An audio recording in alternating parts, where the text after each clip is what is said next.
안녕하십니까, 태영호입니다. 지난 11월 8일 예정되었던 미북 고위급 회담이 북한의 일방적인 통지로 연기되었습니다. 미국은 북한의 회담 준비가 미흡하여 연기되었다고 하였지만 사실 회담의 의제 문제를 둘러싼 미북 사이의 견해가 충돌하여 회담이 불발되었습니다. 11월 2일 북한 외무성 미국 국장은 미국이 북한의 비핵화 조치에 상응하게 대북 제재를 완화해 주지 않으면 핵 개발을 부활시키겠다면서 이번 회담 의제를 대북 제재 완화로 좁혔습니다. 이에 맞서 미국은 북한이 지금까지 취한 풍계리 핵실험장 폐기나 미사일 발사대의 부분적 해체를 비핵화 조치로 볼 수 없으며 비핵화 과정이 검증을 통해 증명되기 전에는 대북 제재를 완화할 수 없다고 하였습니다. 대북 제재 해제 조건을 놓고 미국과 북한이 맞서고 있는 상황에서 중국, 러시아는 물론 한국에서도 북한의 핵미사일 도발 중단, 풍계리 핵실험장 폐쇄, 미사일 발사장 해체를 비핵화에 의미 있는 진전으로 평가해야 하며 미국이 신뢰 조성을 위해 대북 제재 완화를 시작해야 한다는 주장이 강하게 울려나오고 있습니다.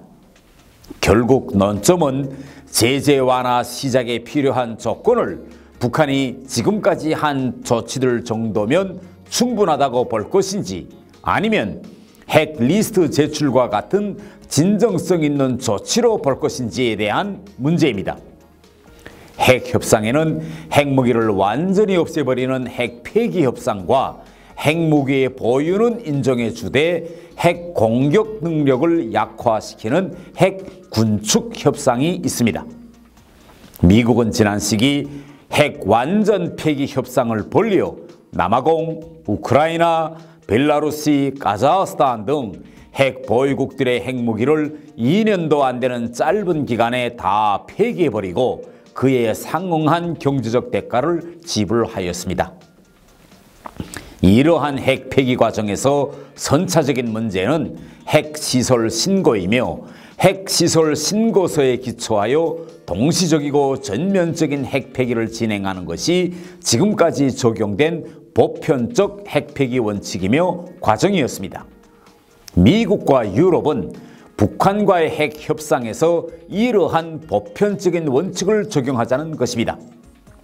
그러나 지금 북한, 한국, 중국, 러시아 등은 북한과 미국 사이의 적대관계라는 특수한 요인이 있으므로 북핵 문제 해결에서 보편성의 원칙을 적용할 수 없다고 주장하고 있습니다.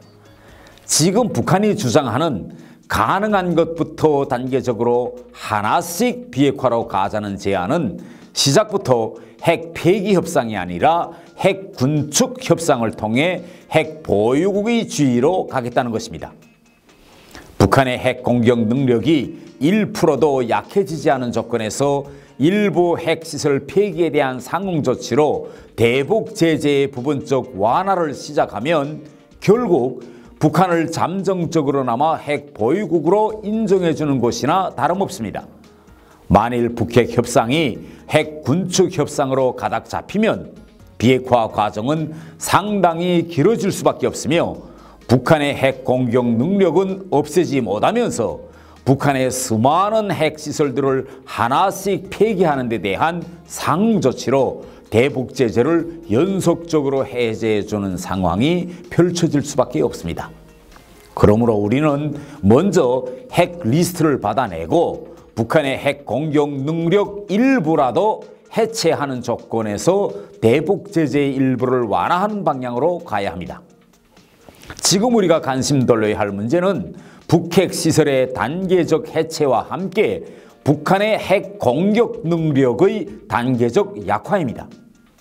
북한의 핵 공격 능력이 그대로 남아있는 한 남북 사이에 아무리 재래식 무력에서 군축을 하여도 한반도에 평화가 정착할 수 없습니다.